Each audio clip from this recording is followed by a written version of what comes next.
Hey, welcome to Dow Stock Talk, where I talk about topics relating to investing in finance, but more specifically the stock market. In this video, I'll be going over my Fundrise portfolio. I had Fundrise for about 3.5 years, and I like to give people an update.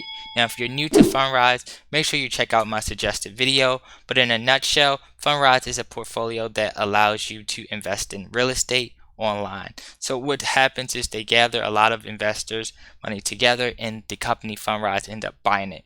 And then each month, or well, each quarter, they end up paying you a dividend amount. And as the house appreciates, so you can earn money from house appreciation and dividend as well. But like I said, I have a detailed video about Fundrise in its entirety. Just check the suggested videos.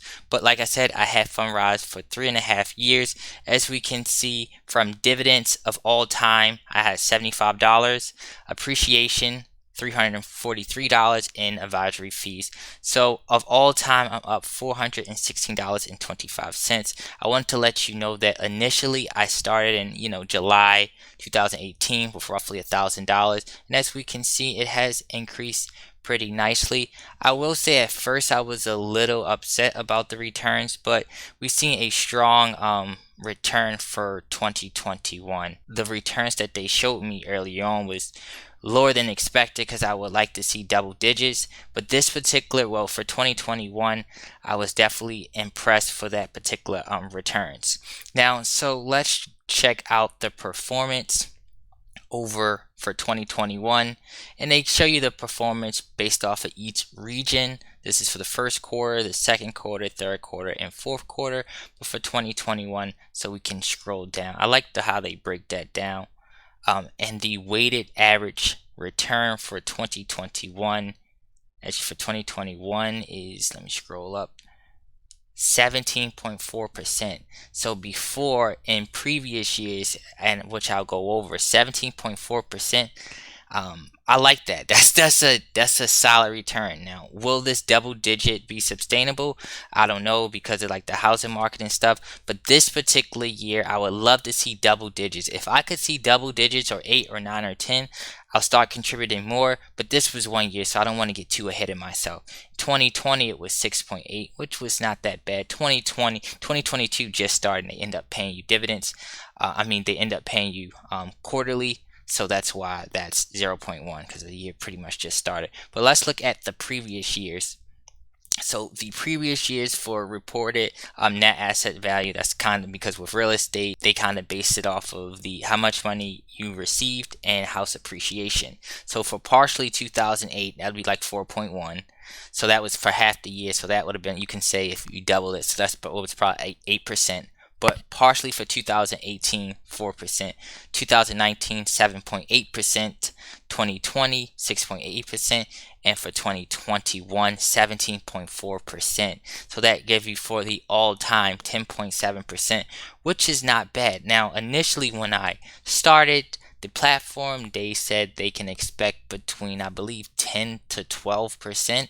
Like I said, this was one particular year, so I'm not going to get too happy. But if we can start seeing even like the 9 and 10, I would be kind of excited. I would be pretty impressed. Before I was not so happy with these low particular returns. But 2021, they showed me something now. Probably because on my portfolio, let's go back for a second.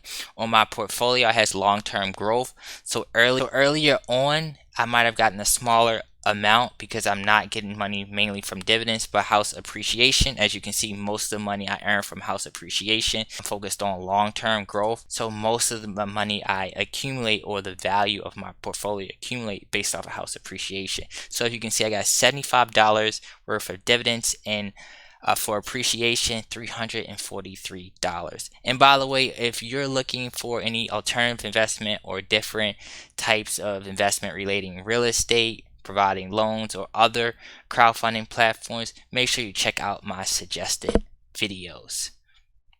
Now let's go back to the return, go to and by the way, if you have Fundrise and you wanted to see all your particular returns, what you would just do is go to performance and then go to previous years to see all the years. And I just kind of like seeing it on a longer time frame. So like I said, for 2021, I'm not going to get too happy because that was one particular year, but overall average from 3.5 years, about 10.7%. That's not bad. That's not bad at all. But I do want to keep in mind REITs. The thing is, it will count as income, so you're in the higher tax bracket. Some dividends that you receive, you may be able to pay a lower amount on taxes, but just keep in mind that a lot of this money will count as income taxes, which is a little bit higher than long-term capital gains. So just keep that in mind. But yeah, as you can see, the value goes up to, from 1,000, about 1,000 all the way up into 1,416. This is a major increase from the last year. I believe last year, you can check the suggested, well, yeah, I believe 6 months ago it was at like 1,252. You can check that video out, but now it's at 1,416. And let's see in my when I click portfolio, these are the different regions, and they show you the portfolio bases, the cost bases, and the estimated value. And let's look at some of the recent projects that they have. So I'm going to go to home construction right here. This would be in Charlotte. Let's view some details and see what they're going to be working on here. And let's look at it. So it looks like a home construction project is coming in the Memphis area. We have a commercial, looks like a commercial building that's going to be built in Virginia. As you can also see, the for the breakdown for fixed income, that's 10.7, core plus 19.5, value added 24.5, optimistic 45.4. And as you can see, let's look at some. They have working on a stabilizing apartments right here. We can view some details. The net investment was 26 million. We can view some information from there about the townhomes that they currently invested in. So like I said, they got pictures and they show you the updates, generating income. Like I said, that should conclude this video. I think I went over everything I wanted to. If you have any questions, just drop it in the comments below. And like I said, I do a lot of videos pertaining finance and investing. And as you can see, they have new feed as well. But I just wanted to give you guys an update on my portfolio. If you haven't already, make sure you hit the like button. If you're new, make sure you subscribe to my channel.